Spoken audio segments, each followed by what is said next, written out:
Hey guys, we're going to dive into LinkedIn text ads, which are actually one of my new favorite ads.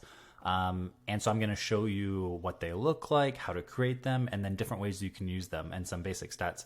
And I'll just preface this by saying that one of the main reasons I absolutely love text ads is that the amount of impressions and exposure you can get for the really small amount of spend is amazing. You can get tens of thousands of views and impressions for less than $100. And in some cases, I've actually seen impressions and view through conversions without any spend. So I thought maybe it was some kind of hack or glitch, but I think they're just so underused that people just don't realize what all you can do with them. So let's dive in. And the first thing I'm going to show you is what they actually are. So over here as you're scrolling through the LinkedIn feed, over here to the right, these are text ads. So this is promoted, and these are different company text ads. So you get a photo. By default, it's usually the company profile or the company logo. And then you have a headline here, very small, and then you have a little description. So it's a couple of lines of text. So you could see why it's not going to cost as much as, this ad here. Well, I thought it was a single image. A video ad in the feed. It's off to the right. It's less noticeable, and a lot less people are using them. But if I click it, so if I click the image, or if I click over here at all, it then lets you send it to a landing page or any destination you want. Actually, you can use any URL that you can think of. And as I scroll through, it'll change over to different text ads. Here's a follower ad. No, I think that's a spotlight ad. And this is a spotlight ad. Okay, so I'm next going to show you how to actually make them. So when you're coming into the creation, and all I did was just opened up a create new campaign, I would choose usually, I think you can do brand awareness and do text. Yeah, or you can do website visit. And I think you can do conversions too. So whatever part of the funnel you want to use them in, you can use text ads. And when you click it, on this one, I'm not going to go over the targeting, the bidding, any of that. I'm just going to show you the overall basics of what they are and how to use them. So it comes here and you can create a new ad. And basically, super simple. Where do you want to send the traffic? So destination URL, and then you have a headline, a description, and you can upload an image, and that's all you get. So they are really simple, and let me show you in our campaign manager some of the reasons that I like them a lot. So let's look at this month, and I'll show you some comparisons. Oops. So in our retargeting layer, we have, let's sort this by impressions. So text ads, almost always followed closely by retargeting ads, follower ads, will have the largest amount of impression for usually the least amount of spend. So here, just this month, this campaign has gotten 123,000 impressions. It's gotten 9 clicks. It's reached 5,600 unique prospects, and this is used as retargeting. And we've only spent $74. So 112,000 impressions for $74. And you compare that to this single image ad campaign, where for $400, we've only gotten 2,000 impressions. But this one has gotten 133 clicks. But this is probably our top performing one, $3 clicks.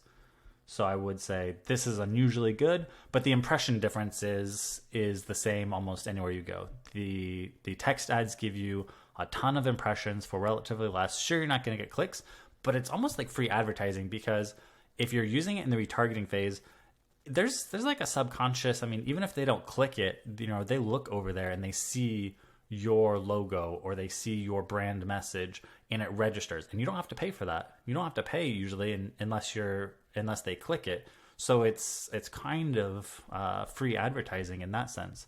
So the next thing I'm going to show you is what we actually do with text ads. I tend to use them in the retargeting layer. I use it as one of many touches in the retargeting layer. I use it for long-term nurturing because it's so cheap. So even after 90 days, most of my ads might drop off, but I'll keep follower ads, text ads, and maybe like, our newsletter or something. Like I'll continue to try to nurture them or get them back in with some very inexpensive ads. And if I look at our text ads here, so actually let me show you one more thing. So frequency. Frequency is how many times the average prospect in a campaign sees an ad from that campaign. So if I look at average frequency, if I sort by frequency, just this month, the average prospect in my retargeting text ad campaign has seen 21 ads from that campaign. It's the highest amount of frequency because it has the highest amount of impressions. Again, for relatively inexpensive budget, you can kind of stay in front of them way more consistently for less spend with text ads.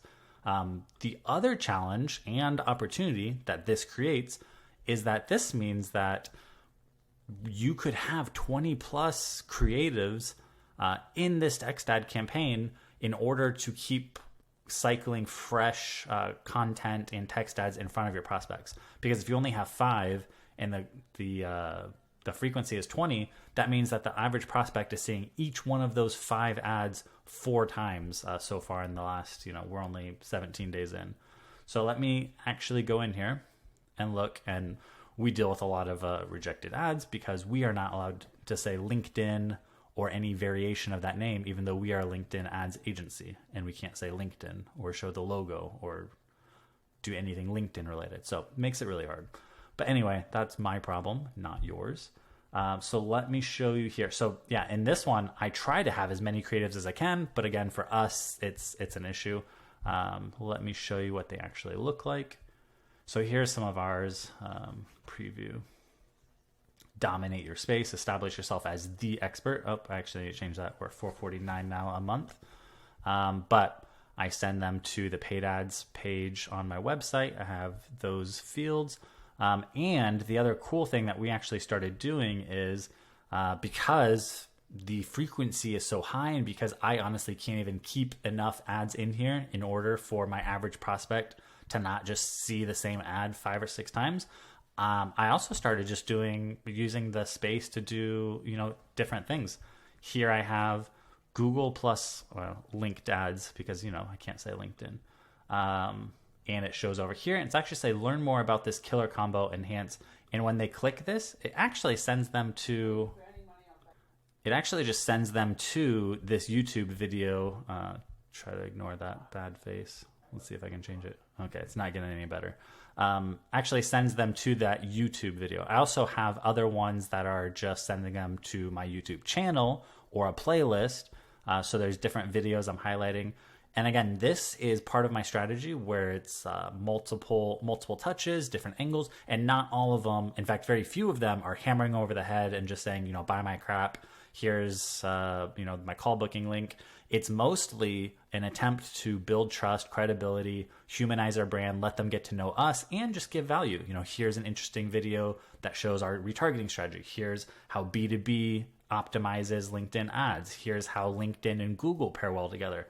And so the goal is to show your expertise, become, the dominant force in their feed. And so when they are looking for, in our case, a LinkedIn ads agency, we are the top, if not, we're one of the top choices, if not the top choice, because of the strategy. So text ads, because of that high frequency, give you so many opportunities and there's so many things you could do. You can show off your other services. You can, I think some of them, let me see.